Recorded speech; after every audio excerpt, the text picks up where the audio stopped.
Hi, welcome to another lesson in biology with Dr. Hill, and what we're going to talk about today is we're going to talk about how we can predict the outcome of crosses between two individuals by following the fortunes of a single gene. Now, because it's a single gene and it's a hybridization of the genes that came from the way that gene was made up in the parents, we call it a monohybrid cross. One gene, and it's a mixture of the genotypes from two parents, so it's a monohybrid cross.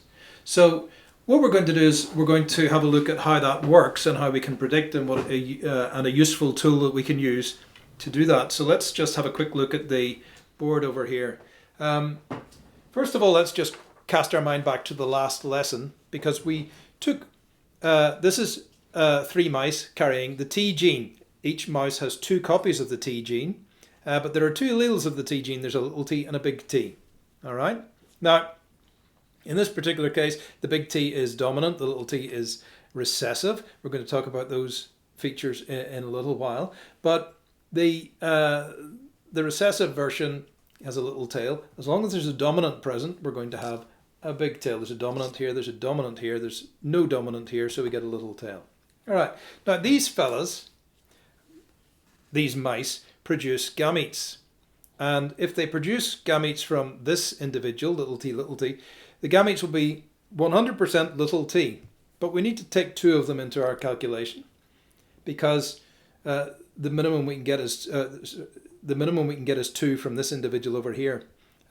Big T, big T, big T, big T, and big T, little t, big T, little t. So it's very simple. We can simply take the genotype from the parent and turn it into gametes. We don't need to worry about the fact that meiosis makes 4 copies.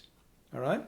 So let's move on to thinking about, we're not going to draw a mouse this time. Let's just imagine I have a male mouse, and it is big T, big T. That's its genotype. It's got 2 copies of the big T allele. The female that we're going to cross this, put a cross sign in here, is little t, little t. All right? So when I make gametes from this individual, I'm going to get a big T gamete and a little t gamete. So let's just write out the gametes. Okay? Now, imagine I've just cut a long story short with meiosis, and I've made gametes. Right? So the male, these are sperm. Now, the male makes lots of sperm, not just 2. The female makes lots of eggs, not just 2 in her lifetime particularly. So this big T could fertilize this egg, or it could fertilize that egg. So let's write out the possibility here. So if it fertilizes this egg, I'll get a big T, little t offspring, right?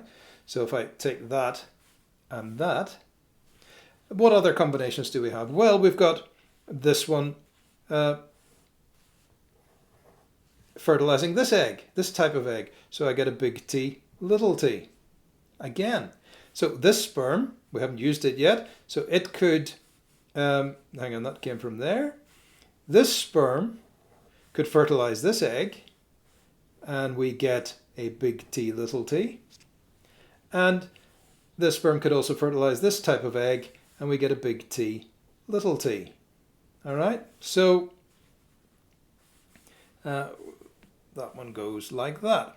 Okay, so what we get is this. Now, what we don't want to be doing is drawing this out every single time we do it. And you can see at the moment that all of the offspring are the same. But it's not going to always be like that, because if I take a heterozygous, a big T, little t, it's going to be a little bit different. But just for argument's sake, those are the possibilities. These are the possibilities of the offspring from this cross. 100% of the offspring are going to be big T, little t. Now, is there an easier way to do that? Well, there is, and it's called a Punnett Square. This is this thing up here I've referred to, Punnett Square. All right? So instead of drawing out like this and then making everything cross each other, we can use a grid. And the grid is very simple. If you've ever played noughts and crosses, you'll recognize this. What we're going to do is we're going to put our gametes from one individual across here and the gametes from the other individual down here. All right? And each of these boxes here represents 25% of the offspring. 25% probability of the type of offspring. Okay? So you can do males at the top and females down the side, or you can do males down the side and females across the top. It's entirely up to you. It doesn't matter. But let's take, I'll do females up here. I'll do males down here.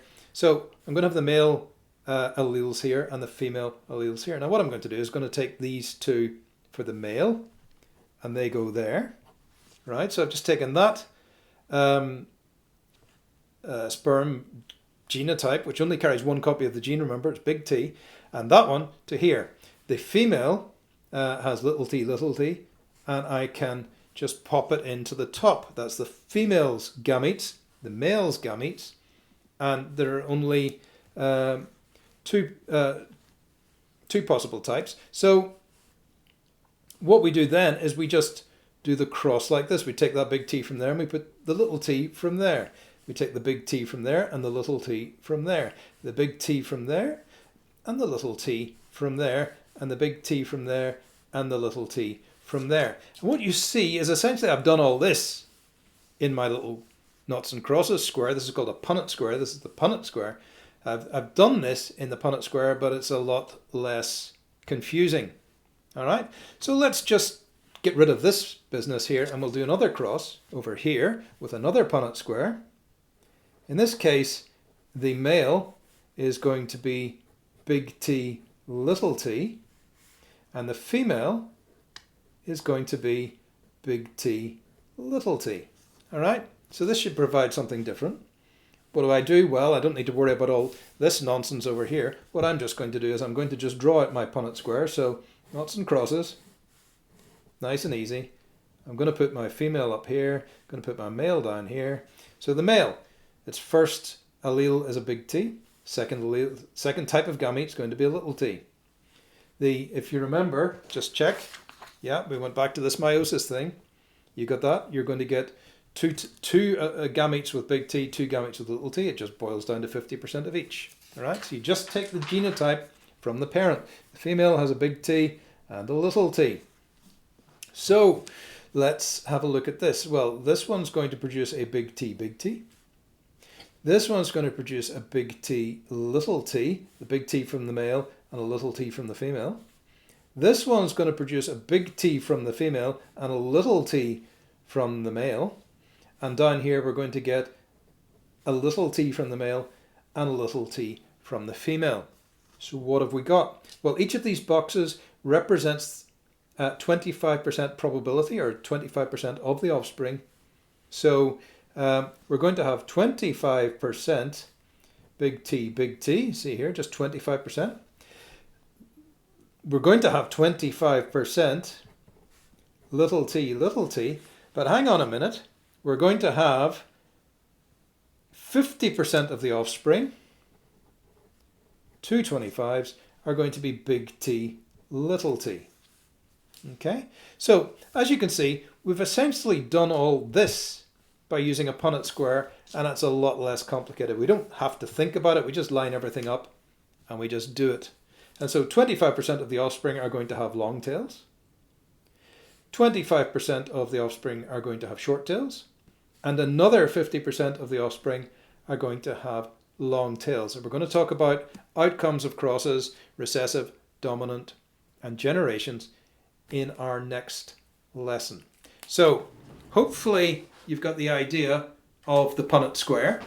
The idea there is that it just makes it very, very simple to predict the crosses and the outcomes of the cross. And in this case, we've just looked at the genotype, and in our next lesson, we're going to look at a slightly more realistic situation where we try and predict how the phenotype comes out. It's going to, the numbers do vary slightly. So, but they are predictable, and you can predict crosses. And there are some reasons eventually why certain phenotypes don't appear in the result of a cross, and we'll talk about that as well. So I hope you enjoyed that lesson. I'm going to call a halt to this lesson now. If you didn't follow that completely, go back and watch it again. I hope it's clear. And if it isn't clear, ask me some questions in the notes. And hopefully that's all done in time.